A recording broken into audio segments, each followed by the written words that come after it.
All right. Welcome back, folks. I'm Jake Ellenbogen. This is JE Live, and we are coming to you live after a Rams win over the New Orleans Saints 21-14. Man, they needed this one. It was ugly, but again, they needed this one. So we're going to talk about what today was, my thoughts on the game.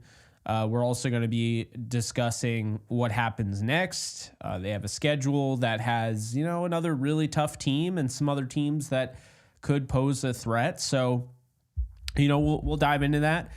Before we do, just want to ask you guys, if you like this, if you enjoy this, be sure to hit that subscribe button and also hit the thumbs up button to let YouTube know that you like the video. That way they will spread it out. Hope everyone is doing well. It was such a pleasure getting to meet a lot of you at the tailgate last weekend.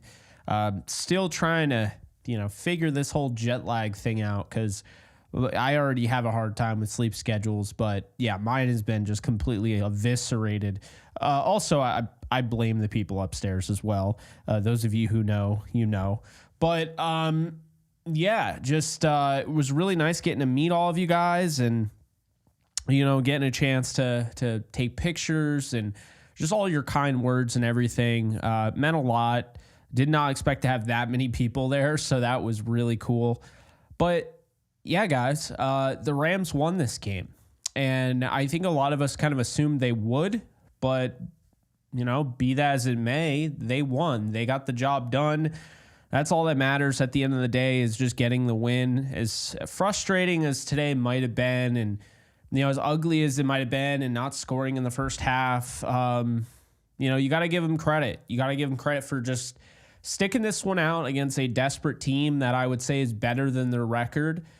They didn't have Derek Carr for a few games, and so they have him again, and he's been having a great game thus far, a great season thus far, and Alvin Kamara, we know how damaging he can be, and that defense. And I thought the Rams did a nice job kind of holding their own. They got low, but they didn't get too low. They got high, but they didn't get too high. And I think that's the thing is that late into now December football, you're going to be expected to just win these games at all costs. I mean, today the Ravens-Eagles game was ugly, but who cares? You win that game, you're feeling pretty good. So there's that. So yeah, it is something that I do want to point out there. Someone said the chat isn't showing up, probably because it's for whatever reason reset on OBS.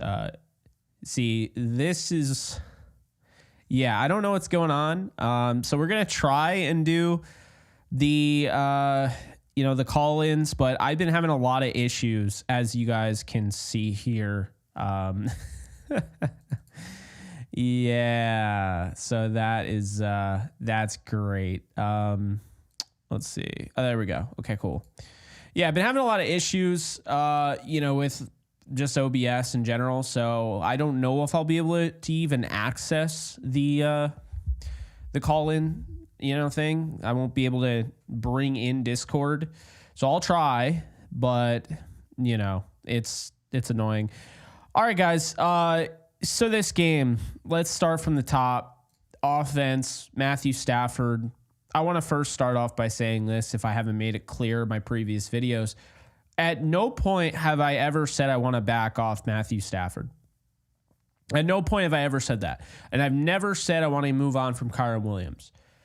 I think the problem is when I was saying that, I think along the lines of the Rams can only win these types of games and they can't win this way because they don't have this. I'm just saying what is the truth. I'm not saying that I want them to move on from Stafford.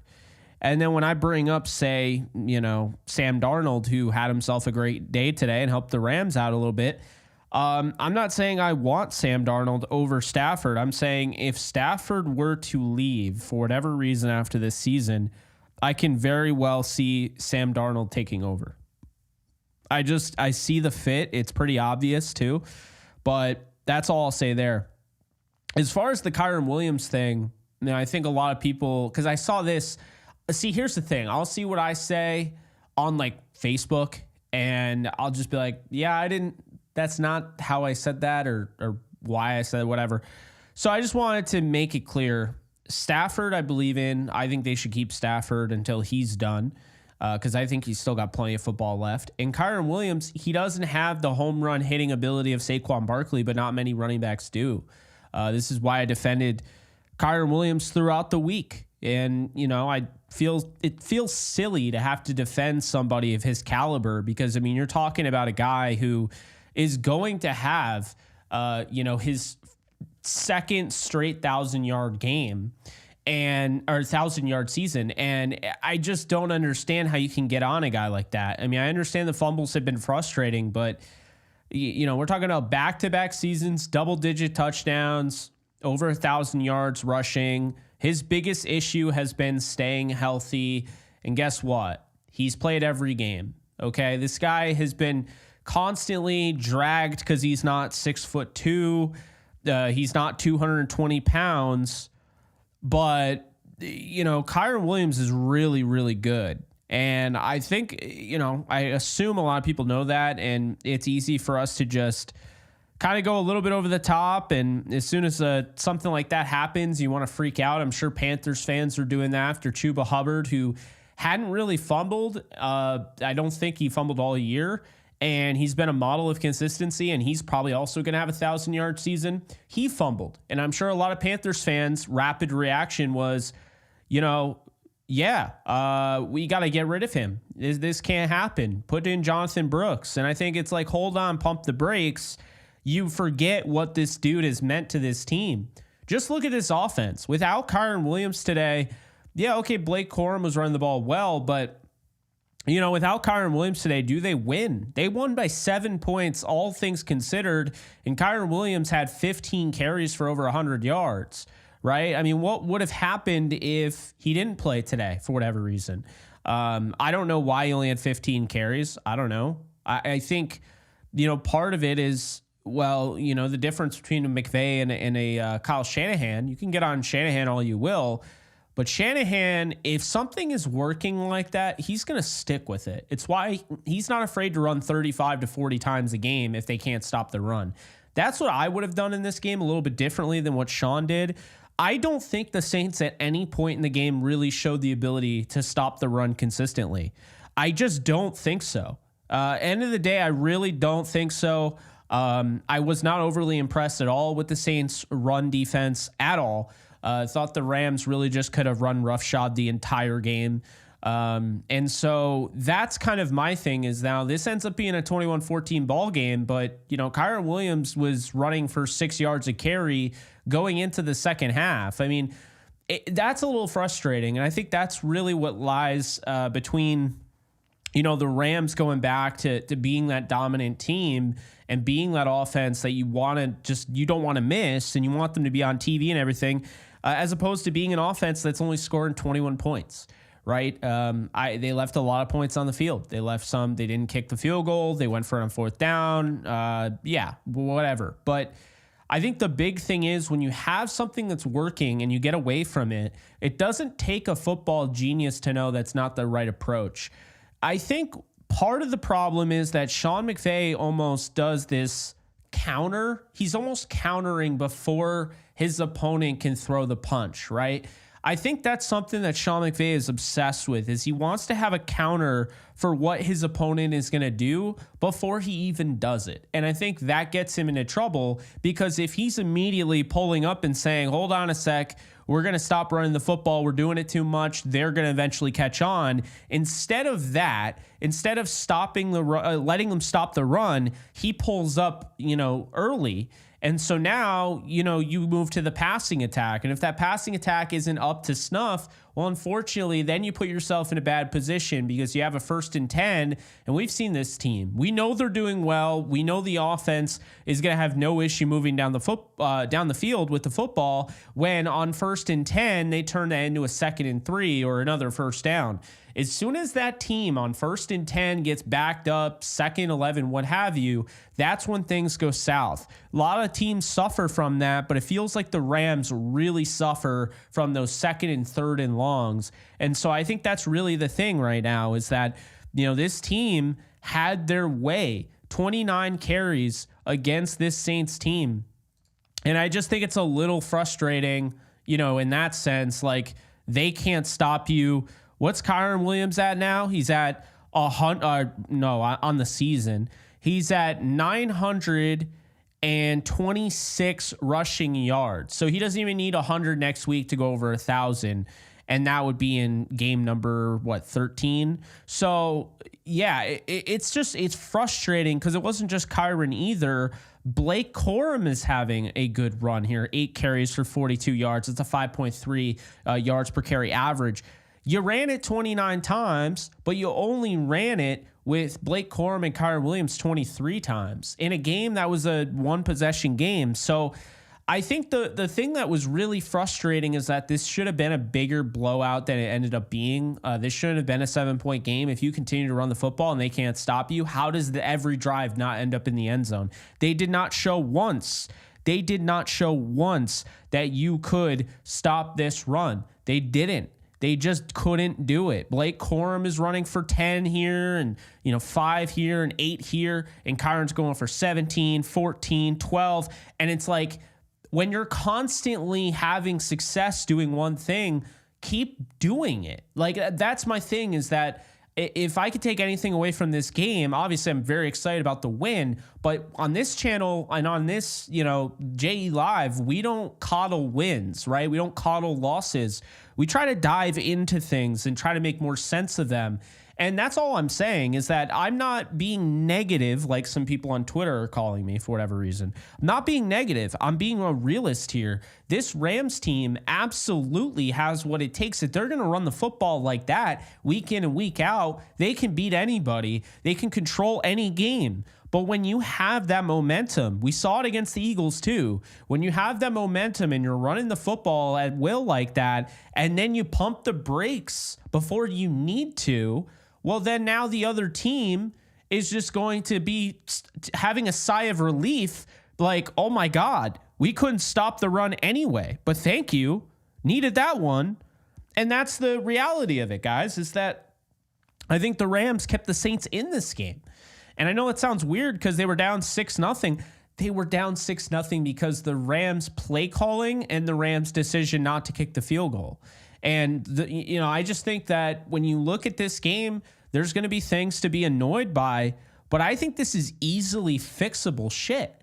I think when you look at this is a good problem to have. You get to escape this game with a win on the road when you didn't score a point in the first half, and you get to escape this and learn from your mistake of, hey, maybe I should have ran Kyren more. I should have run Blake Corum more. Kyren Williams would not even had over 100 yards in this game if not for that last run at the end of the game. So he had to scrap and claw for a 100-yard game. And that's actually happened quite a bit this year, because I've heard that too. Well, Kyren Williams doesn't have any 100-yard games this season. Well, that's actually not true. He has 2.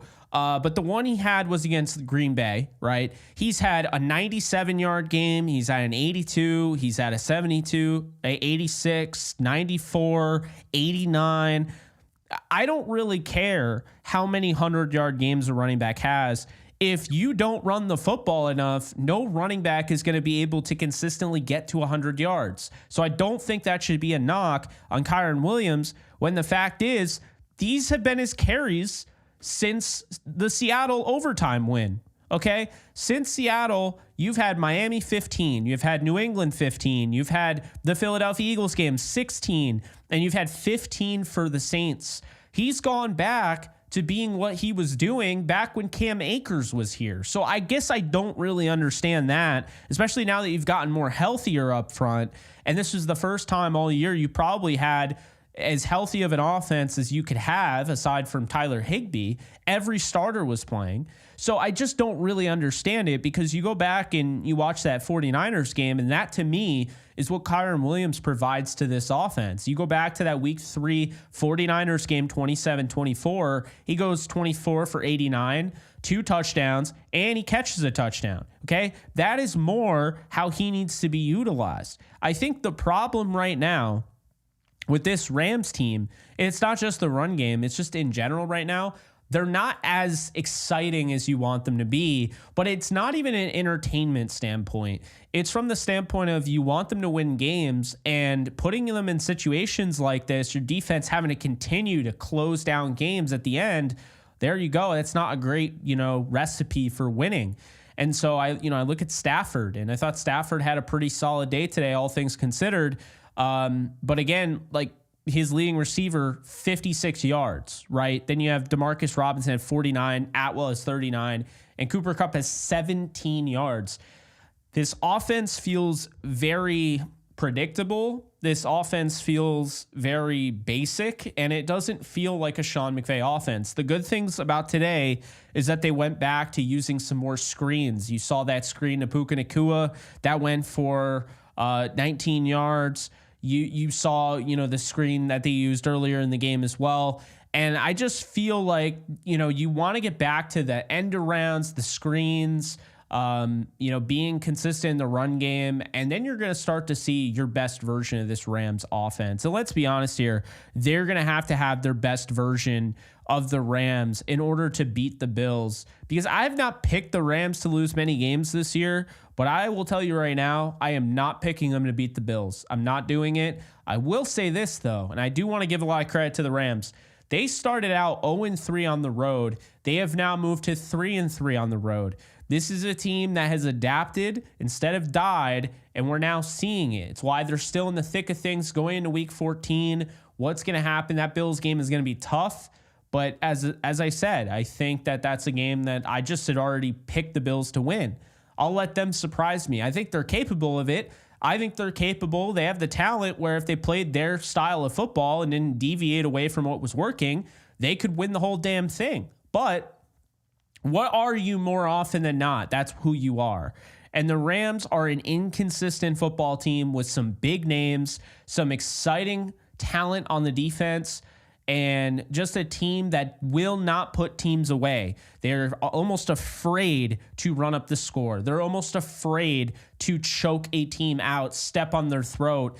That is not, like, this Rams team refuses to step on the other team's throat, and I think that is an issue that they continue to run into. So until they beat that, every game like this is going to be down to the wire. It's going to be close. Even games like this where you feel like, yeah, the Saints didn't do a horrible job, but clearly the Rams just looked like the better team. The Saints had a lot of those yards, but you want to talk about empty yards.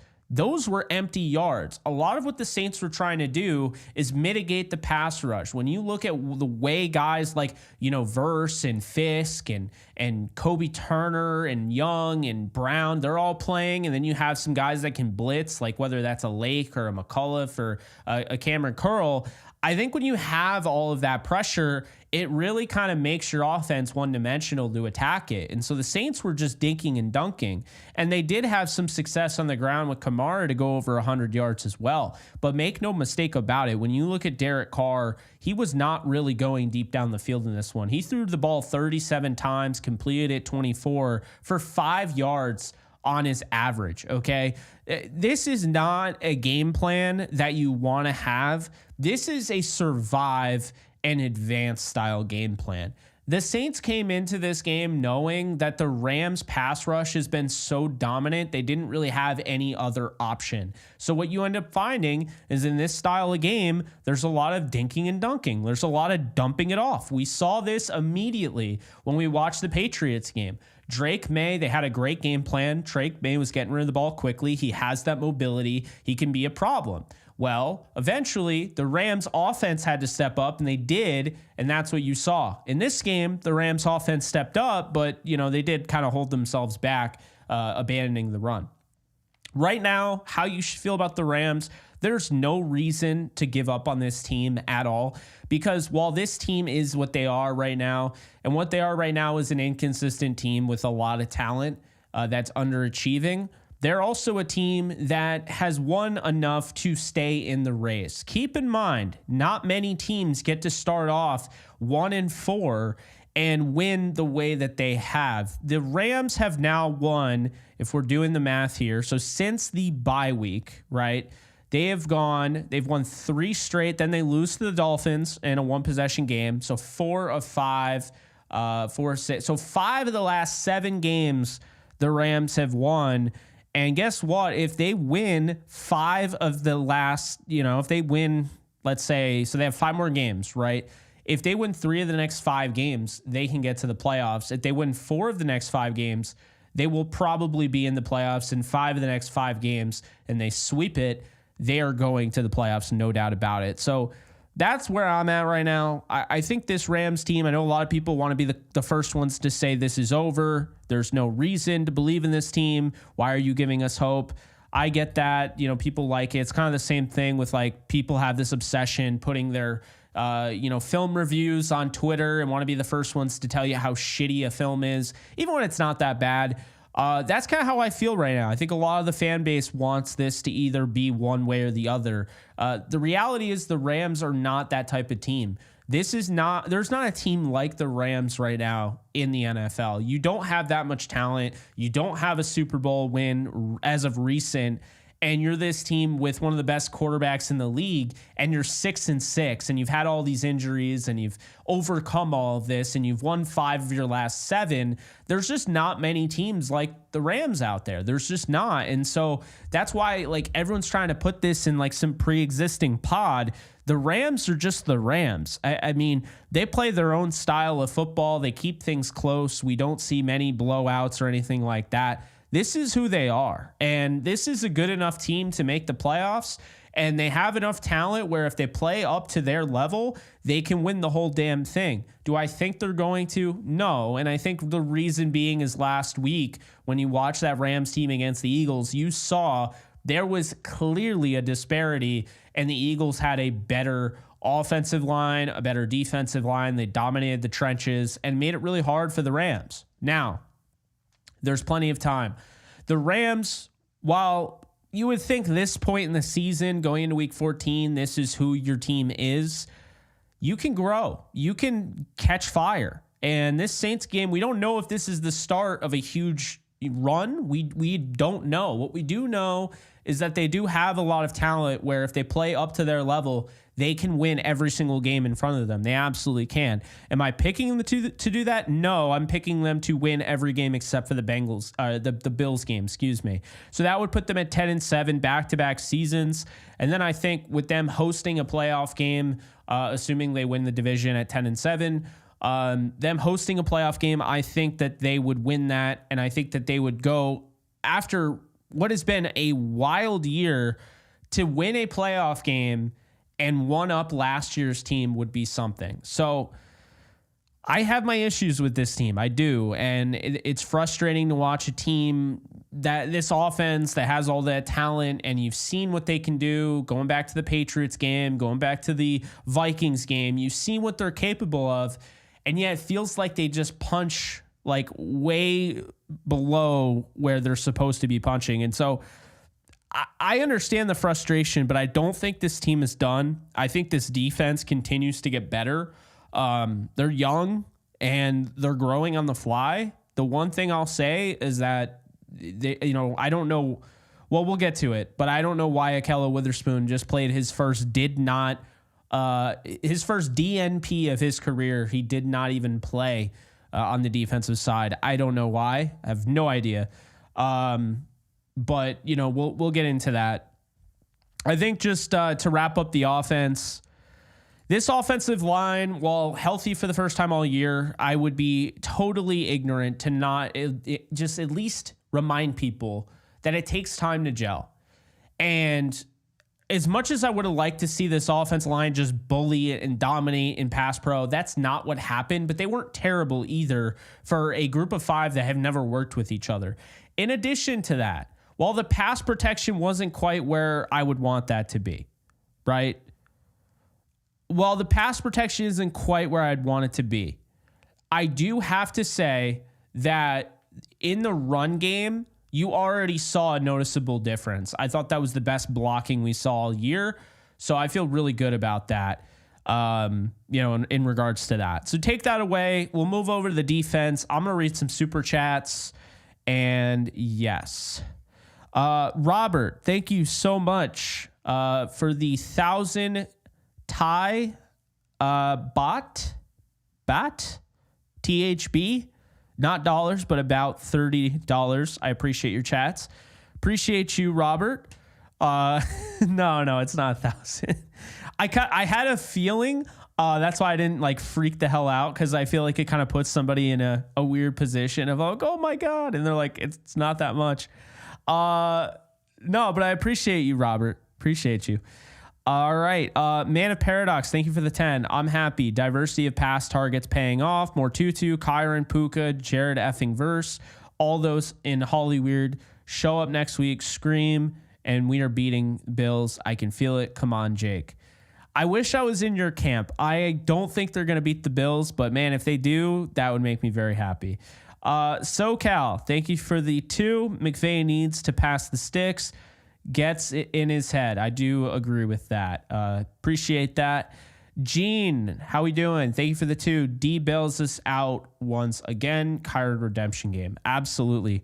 Defense has just been so, it's almost like a thankless job at this point. But I am going to talk about the defense here in a sec. Deb, thank you so much for the 5. Jake, what do you think about the incomplete pass call and not a fumble, and why doesn't Stafford ever get roughing the pass calls? I have mixed feelings on it. I know by rule, I guess it's not a fumble, but I don't know. There's just something about it. It's like, well, if that's not a fumble, then why can you block a punt? Like, why are you allowed to block a punt or block a kick? But if you, which by the way, keep this in mind, I'm cooking here. Don't judge me. You can block a punt or block a kick. And let's be honest here. Those are live footballs. So when you block a kick, you can pick it up and boom, you can run it back. Right? If you block a punt, you could do the same thing. If you block a throw, it's an incomplete pass. How does that make sense? So that's my issue with it. I don't know. I feel like that should have been a turnover. I was more mad for Braden Fisk because when is he going to get that chance again? Like that was sick. He is a crazy athlete.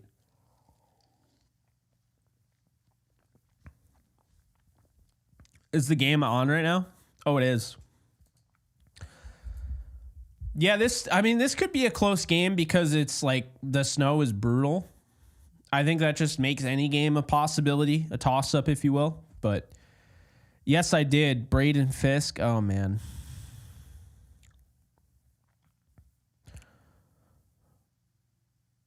Where are the jet sweeps? Yeah, I know. Braden did get ripped off. All right.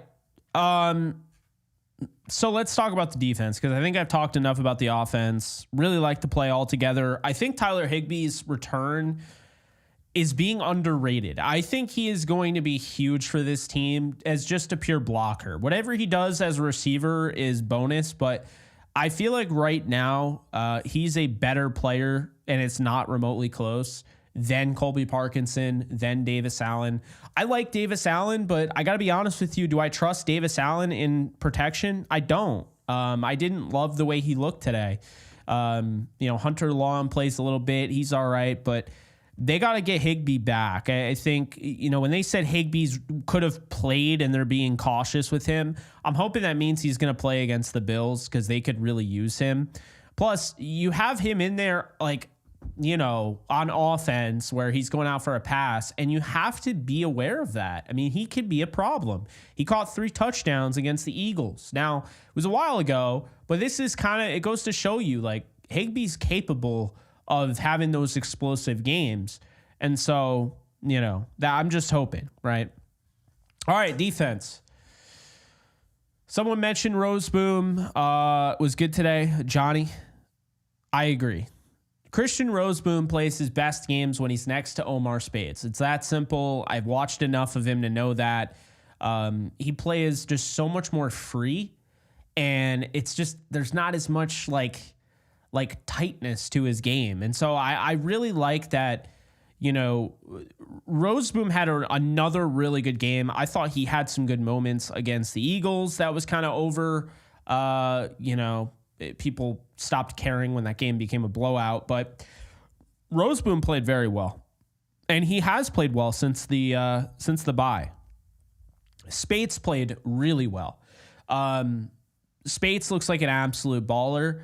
I wish he picked that pass off. He should have, but regardless, Omar Spates has been getting it done. Love seeing both of those guys at linebacker. Okay. So, I got to give him credit there. Quentin Lake. I don't love that Quentin Lake is being isolated on some of these receivers. Like, last week when he was isolated on AJ Brown. I think you have a corner like that can take those guys on. He didn't even play today.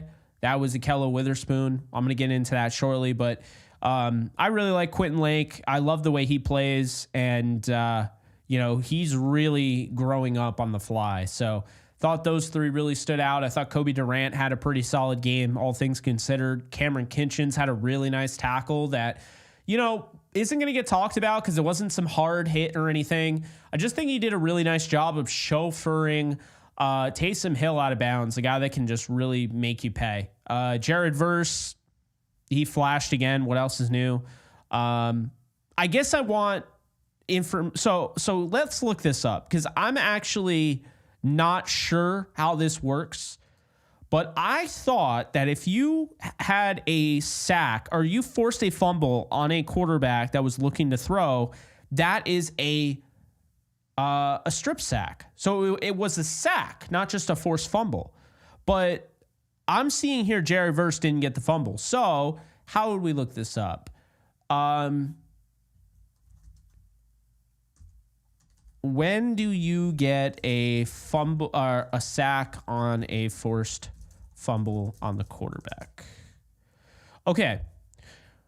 A sack is recorded on a forced fumble against the quarterback when the quarterback is tackled behind the line of scrimmage while still in the possession of the football, even if he fumbles it, meaning the defensive player is credited with a sack regardless of where the ball goes after the fumble occurs. So that's kind of dumb. So you're telling me, so Jared Verse would have had to be bringing him down and have him fumble the ball?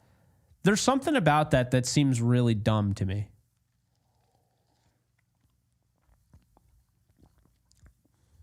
That's what, that doesn't even make sense. You're penalizing him for knocking the ball out before he started falling to the ground.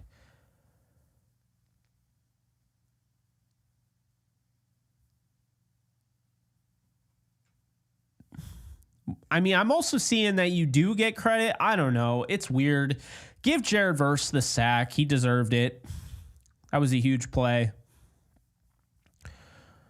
Okay, so yeah, Verse was great. Darius Williams, I'm very concerned about. I think Darius Williams has kind of hit a wall. He's been playing really poorly as of late. I appreciate everything he did for that Super Bowl team and teams before that, but I haven't been overly impressed with him. I don't think he's playing the ball enough. I really just have not been impressed with him. I really didn't like his coverage game against AJ Brown. I just think D-Will is really starting to struggle. And, I think right now they might not want to do it because it makes them look bad because they signed him just like they signed Trey White. But I think they need to put Witherspoon in over Darius Williams right now. It's not great. It really isn't. And he's given up a lot, and, he gave up the touchdown, then gave up the 2-point conversion. I just don't feel like he offers a ton, because if he's not doing something as a cover guy, he's getting run over in the run game. So he can't help you really in run support. He's smaller. He's like 5'8", right? So that puts him at a disadvantage. I like the guy. Don't get me wrong, but I just don't think he's playing at the level that he should be. And if that's the case, then yeah, I think you absolutely need to sit him, and you have to play Kello over him. Kello should be playing anyway. But that's neither here nor there. I think the problem is when you put that much, when you put that much into that basket, and a lot of people just assume Darius Williams is this elite corner, which at one point he was. But Darius Williams is not good in run support at all. He's 5'9", so he doesn't have the length. He's not overly fast either. He's fast, but he's not the fastest corner in the NFL. So when you factor those things in, he doesn't have that length. He doesn't have that wingspan to contest those passes down the field. And if he's not right on his guy, right in the hip pocket, it's over. And so that's a concern of mine because you have 4 on the sideline, and I've watched 4 break up those passes this year, and I've watched D-Will consistently give up those passes. The thing here is that there's just not really a fair thing going on. Clearly because I've been loud about Akello Witherspoon. A lot of people are tired of him, whatever. But he's been better than Darius Williams. He just has. It's not even up for debate. It's not even close. Go back, watch the tape. If you don't know what you're watching, then I guess it is what it is. But that was just that was disappointing today. I thought he really struggled. Cameron Curl had a really nice tackle. I thought he did a really nice job. You have on that play, Kamara is he's getting closer. And then Kamara falls down, and you have that play where, and this is, you got to be cautious the way the NFL game is now.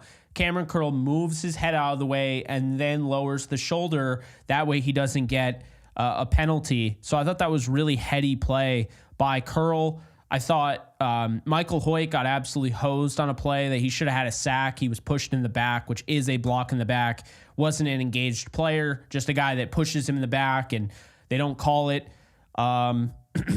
So there's that. Bobby Brown was fantastic in the run game. Huge stop on Alvin Kamara. So you love that from him. The second to last play of the game made a huge play. McAuliffe is still out there. He's playing pretty well. Tyler Davis, I think, gets better each week. Braden Fisk is Braden Fisk. Byron Young, Kobe Turner.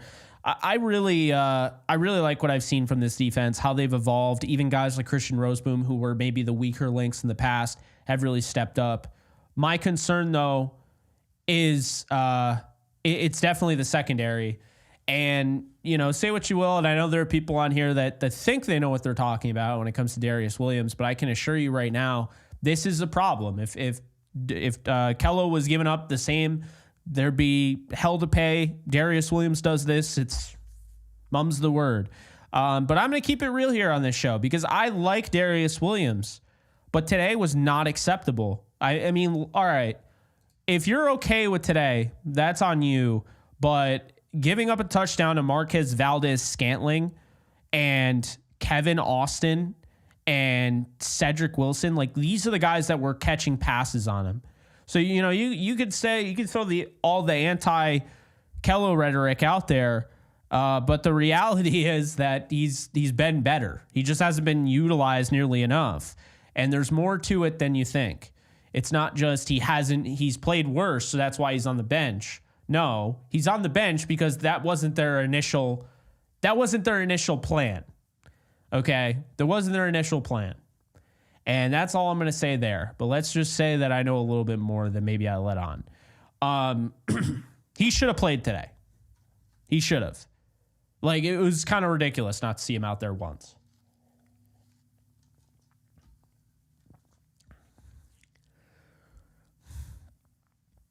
I agree. I absolutely agree.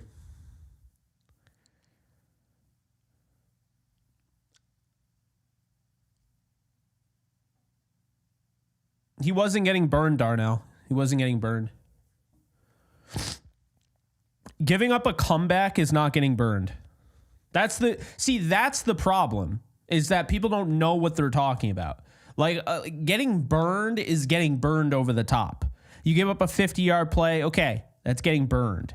Giving up a comeback route is not getting burned. getting mossed by Dante Pettis as much as Jake liked him in the 2017 or 2018 NFL draft, maybe even way back when. I think it was probably 2016. As much as Jake liked Dante Pettis back in the day, getting mossed by Dante Pettis to the bench, as Alex said. Bro, you don't know what you talking about.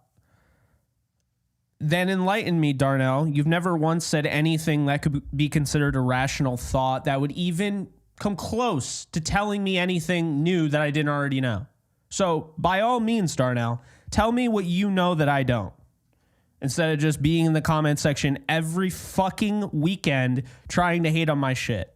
Just explain to me what I don't know. I'm down to here.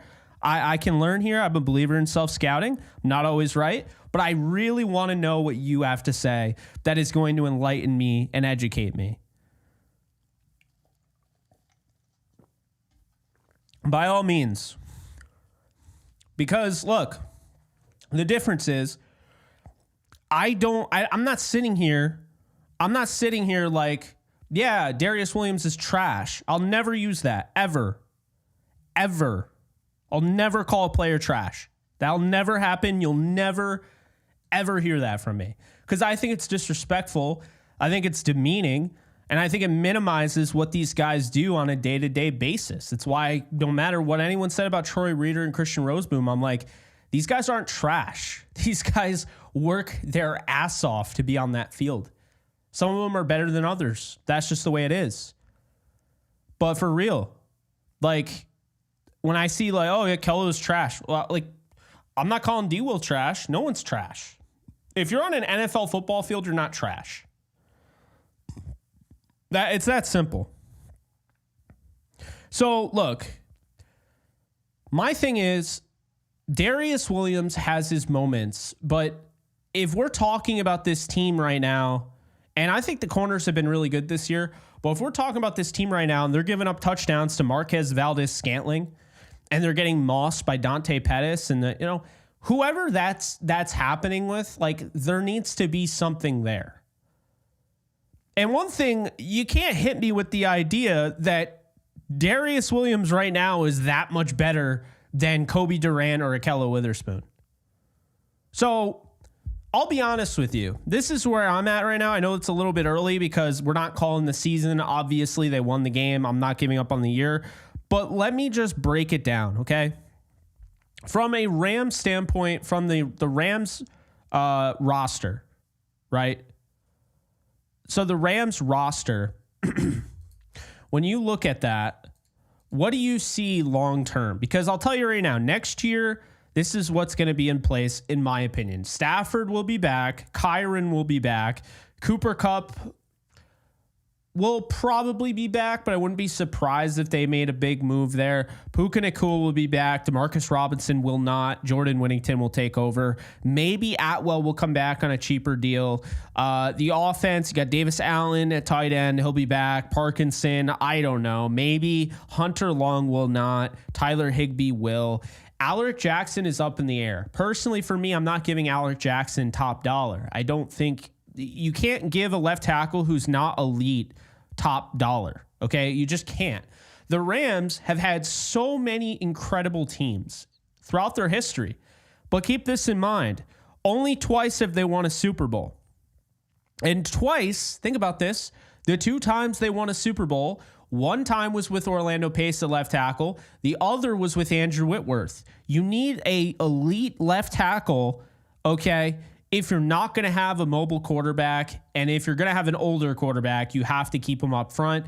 The Rams, their only Super Bowl wins have been with elite left tackles. So they need to find a way to get that position upgrade, in my opinion. Steve Avila, I thought, played better at left guard than last week. Bo Limmer, Kevin Dotson, Rob Havenstein, all those four will be back. What will they do with Jonah Jackson? I don't really know. I think there are some different directions they could go in. They could trade him. They could decide to keep him as the sixth man. Whatever they do, he can't be at that. If he's not starting, he can't be at the $18 million cap hit there. That's just too much. So there's that. Then on the defense, Braden Fisk will be back. Tyler Davis, Bobby Brown, will he be back? I think the Rams will want to negotiate with him. We'll see how that goes, but would love Bobby Brown back. Kobe Turner, Byron Young, Roseboom will likely be back on a kind of a cheaper deal. Omar Spates will. They'll probably get another linebacker, an upgrade there. Jared Verse, obviously. I think this is the last year of Darius Williams. I think they move on. I do. Cameron Curl, I think, will obviously be back. Quentin Lake, Cameron Kinchins, Jalen McAuliffe, they'll all be back. John Johnson III, I don't think so. And then you have Ahkello Witherspoon and Kobe Durant. Durant is under contract. Josh Wallace is under contract. Trey Tomlinson, Darion Kendrick are all under contract. Ahkello Witherspoon is not. Would love him back, but I don't really see it. They're not playing him, right? So the point I'm making here is that when you look at this Rams roster going into next year, I think they have a lot of good going for them, but I think there are some areas that they do need to explore upgrading. Left tackle is the first area, okay? I think left tackle is huge. I think corner is huge. I think linebacker is decent, but with the way their scheme is, the way their defense is, I don't know if linebacker is as big of a need as maybe other teams would have it. But I do think left tackle, corner, those are my two positions that I'm looking at and saying you're probably going to need to address. You're going to need to update. You're going to need to upgrade. Can they, go on a run with this team? Absolutely. But I'm just telling you, like today, games like against the Eagles with Darius Williams, I'm just being honest with you guys. I'm just being honest. So there's that. I haven't heard anything from Darnell. So probably ticked him off and he left, but it is what it is. I appreciate him watching nonetheless. Even the hate watching, does help me out. So it is what it is. But yeah, it's more so I understand, you want to think a certain way, you want to be a certain way, fine, but don't just up and lie, and there's just a lot of lying going on. I watched film. No, you didn't. You did not watch film, because if you did, you wouldn't be saying that about 4. You wouldn't be saying that about 14. You can just tell. You really can. So, there's that. But the Bills scored a touchdown, huh? Okay. What is it? 7-3?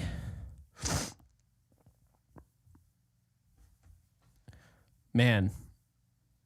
I don't have it on. I have the game cast, but this is kind of how I expected it to go. I mean, people just assuming the 49ers are done. This is going to go down to the wire, and because it's a snow game, I think the 49ers definitely have a shot. I definitely think so.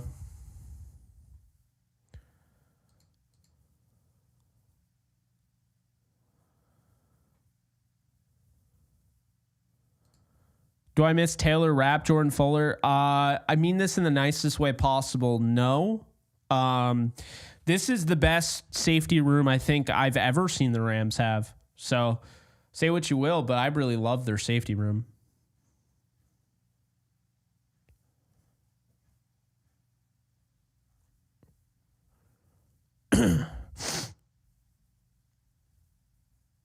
Taylor Rapp. Yeah. I don't know why he isn't playing. Couldn't tell you. I know a lot of people want Morrison. I'll have to ask Alexis about him. Haven't done any, college football watching outside of Kansas. I don't really care to until we know that, okay, the Rams are in draft season. Then I'll watch. But I'm just going to watch the tape. I'm not going to watch these games. I just don't really like college football. As you guys know, I really never have. And, I have my team that I watch, but now that their season's over, they went 5-7. They're not bowl eligible, so I won't be watching any of the bowl games. I'll wait. And then that way I don't have any preconceived biases about any team or anything like that, because I'll just wait and watch the tape after the fact. So it's funny when people are like, hey, what are your thoughts on this player? I'm like, I don't know. You guys have watched way more about that player than I have currently. But I do know Benjamin Morrison.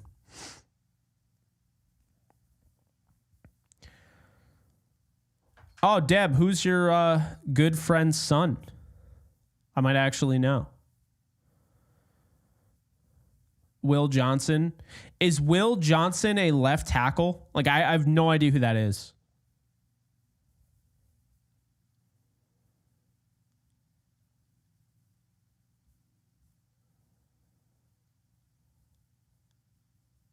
Cornerback. Okay. See what I mean? No idea. What's up, Chach? I'm doing. I'm still fighting this this jet lag. I still feel out of it.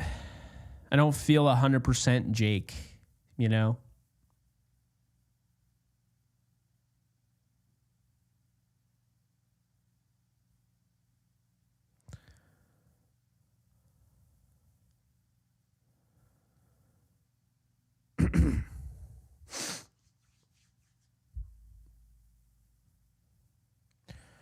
I think the Rams' top draft priority next year is either a quarterback, a cornerback, or a left tackle.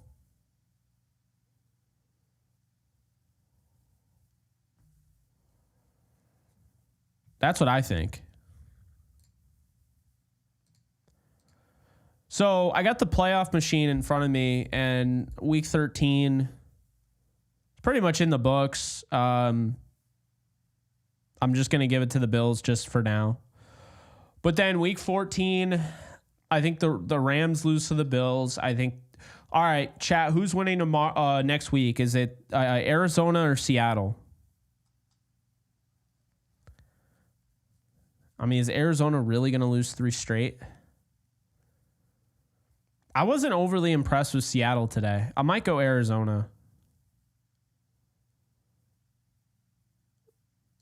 I'm going to take Arizona. Yeah, I'll take Arizona. And then the San Francisco 49ers against the Bears, I'll take the 49ers. So there's that. Then week 15, I got the Rams over the Niners. I have the Cardinals over the Patriots. And Seattle, I have losing to Green Bay. And then I have the Rams over the Jets. I have the Cardinals. I think the Cardinals would lose that game to Carolina. Or they could at least. I don't know if they will. Seattle has Minnesota again. Man, I might take Minnesota in that one. Well, it's in Seattle, so I guess I'll take Seattle. And then the 49ers, I'll have them beating the Dolphins. Screw the Dolphins. They totally fooled me on that one. I'll have the Cardinals beat the Panthers. And then I'll have the Rams beat the Cardinals the week prior, the next week. Seattle beat the Bears. Let's see. 49ers lose to the Lions. And the Cardinals. Oh, no, I already have that. Okay. So then week 18.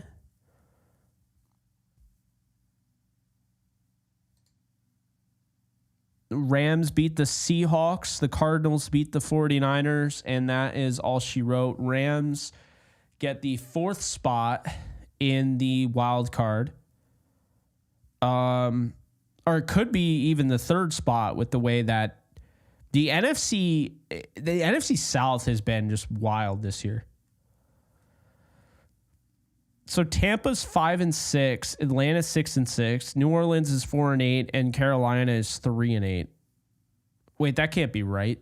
I thought that game was over. Hold on a sec. Yeah, Tampa's 6-6 with Atlanta. Carolina is 3-9, and New Orleans is 4-8.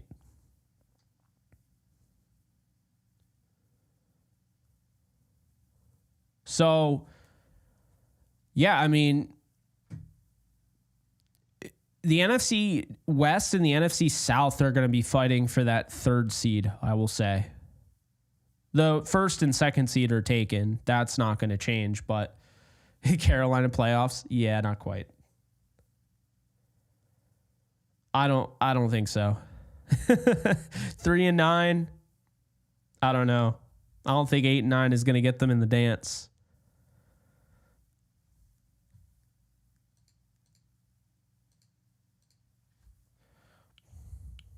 Wow, look at that. 49ers. They're knocking on the door.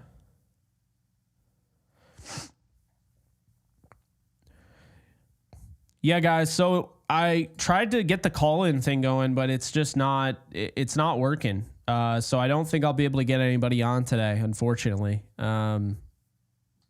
OBS has just been the bane of my existence. So as much as I love OBS, yeah, it's not doing me any favors. But I appreciate you guys for hanging out with me, tuning in, all that good stuff. And yeah, Rams win 21-14. They improve to 6-6. If they beat the Bills next week, they can get above 500 for the first time all year. And furthermore, the Rams are knocking on the door in the NFC West. The Cardinals will play Seattle next week, and that game becomes interesting because with that game there, if Seattle wins, they have 7 wins, right? Or no, they have 8 wins at that point. So if the Rams beat the Bills, they would have 7 wins. The Rams need Seattle to lose another game. Seattle has too many wins right now, where even if the Rams beat Seattle, in that matchup, it wouldn't be enough because they wouldn't have a tie to break. But at the same time, Arizona does have that tiebreaker. So really, if right now, Rams fans should probably be rooting for the Arizona Cardinals. Weird, I know, but I think the Cardinals are going to win that game. Just kind of looking at it, I didn't love the way Seattle played the Jets today. I thought they got bailed out on multiple occasions. So I definitely wouldn't rule that out. But yeah. Oh, there was an interception, and I guess they called it back. I don't know. I don't know if you guys saw the Jets-Seahawks game today, but that was brutal, man. Yeah, the Cardinals do have an easy schedule remaining. I mean, I'm not going to root for anything. How about that? I'm just going to root for the Rams. I'm not going to root for anything to go any way. You never know. I'm just not going to do it. I've learned my lesson. Yeah, I'd like them to beat the Bills for sure. Do I think he can run in open space? I think Stafford can move a little bit, but I also think that the Rams have told him so many times that he's just not allowed to.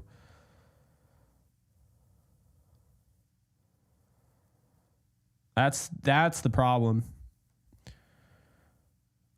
So, I mean, it's up to you guys. Rooting Seattle, Arizona. Personally, I'm not touching either of those teams. I'm not talking to either of those teams. I'm just going to let those teams figure it out because, on one hand, yeah, the Cardinals, this would be a big win for them, but it would also help the Rams out because if the Rams beat the Bills, they have a 7-6, 7-6, 7-6. But the Cardinals have the New England Patriots after that. They have the Carolina Panthers. They have the Rams. And they also have the 49ers. So easier games ahead for the Cardinals. It almost makes sense to want Seattle to win based on the fact that after that, they have the Packers. They have the Vikings. They have, who else do they have? The Bears. That's not going to be an easy one in Chicago. Week 17 could even have some snowfall. And then they have the Rams to wrap up the season, week 18.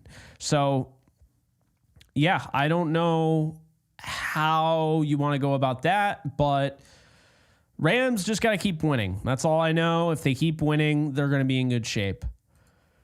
But that's all I got.